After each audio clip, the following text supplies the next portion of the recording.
Hi guys! Welcome back to our channel. In today's lesson, I'm going to teach you about sequences and series. What they are, how they work, and how to solve problems involving them. So, let's get started. So first, let's have the key terms and definitions. So define natin yung sequence. It is a list of numbers arranged in a specific order following a rule or pattern. So meaning, pag sinabi nating sequence guys, it is an ordered list of numbers.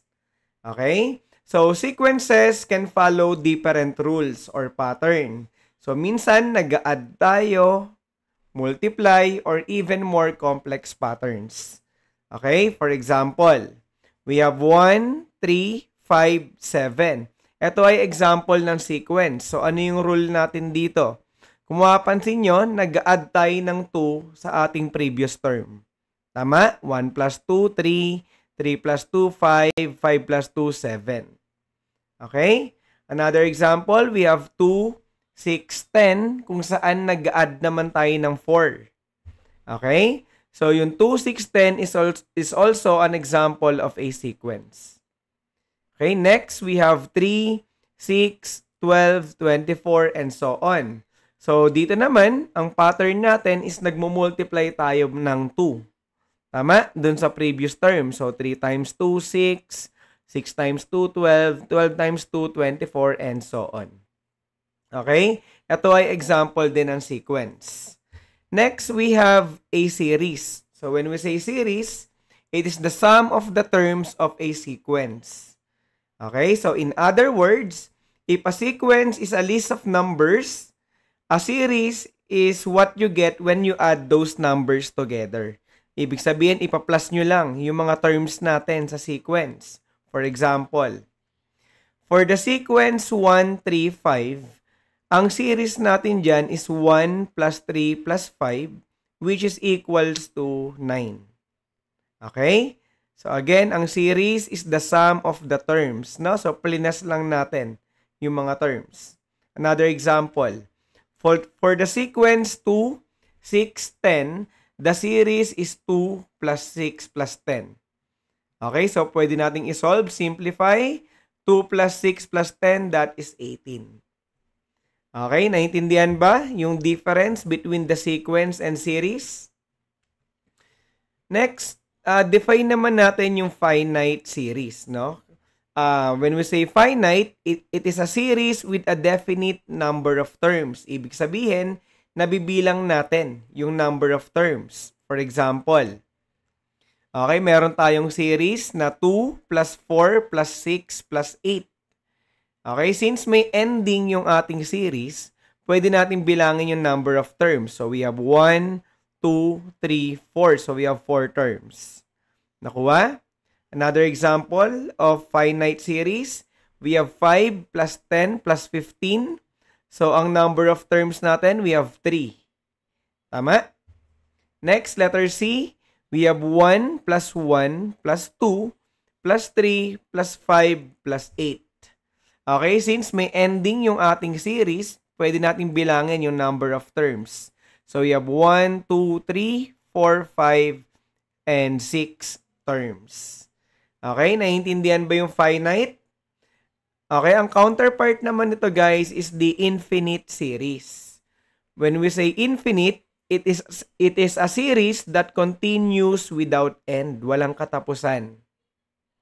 Okay, so ibig sabihin, hindi natin mabibilang yung number of terms ng ating infinite series.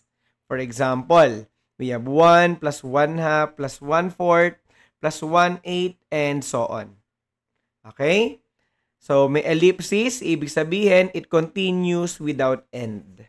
Letter B, we have 2 plus 4 plus 8 plus 16 plus 32 and so on. So, again, meron na naman tayong ellipsis dito, which means continues without end. Okay?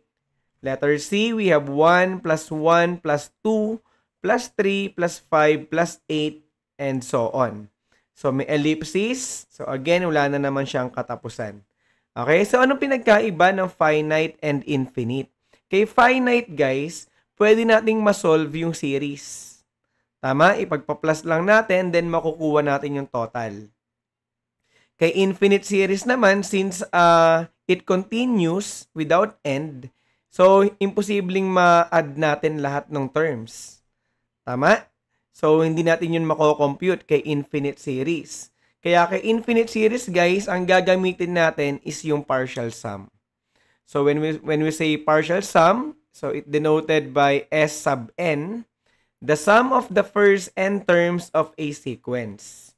So, if the n term of the sequences is a sub n, then the series or the partial sum is equal to a sub 1 plus a sub 2 plus a sub 3 up to a sub n.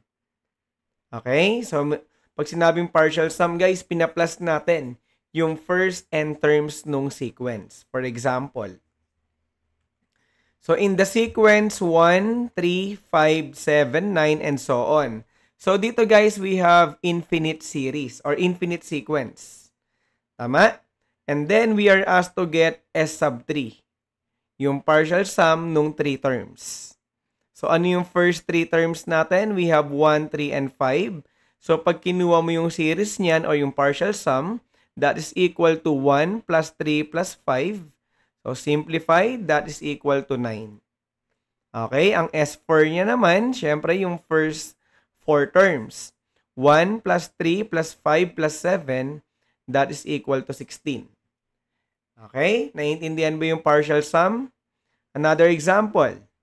In the sequence 1 plus 1, 1, 2, 3, 5, 8, and so on.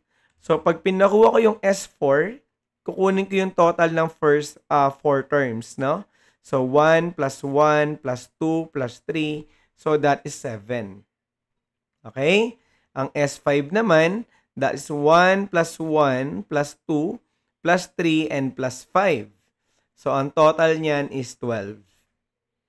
Okay? So, naiintindihan ba yung partial sum, guys? So, let's have another example. So, find the sum of the sequence 5, 10, 20, 40, 80. Okay? Since meron tayong 5 terms dito, ang kukunin natin is yung S sub 5. Tama? So, get the series. So, 5 plus 10 plus 20 plus 40 plus 50.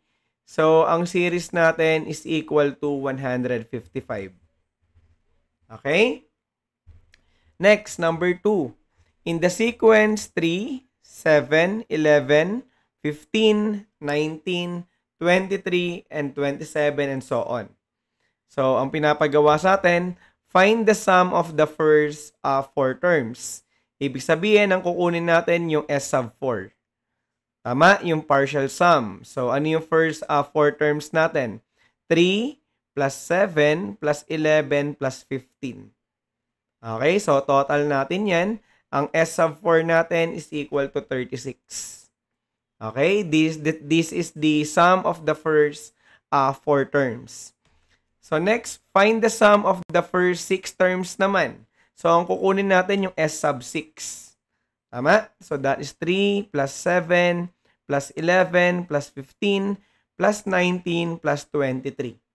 Okay? So, total natin yan. Ang S sub 6 natin is equal to 78.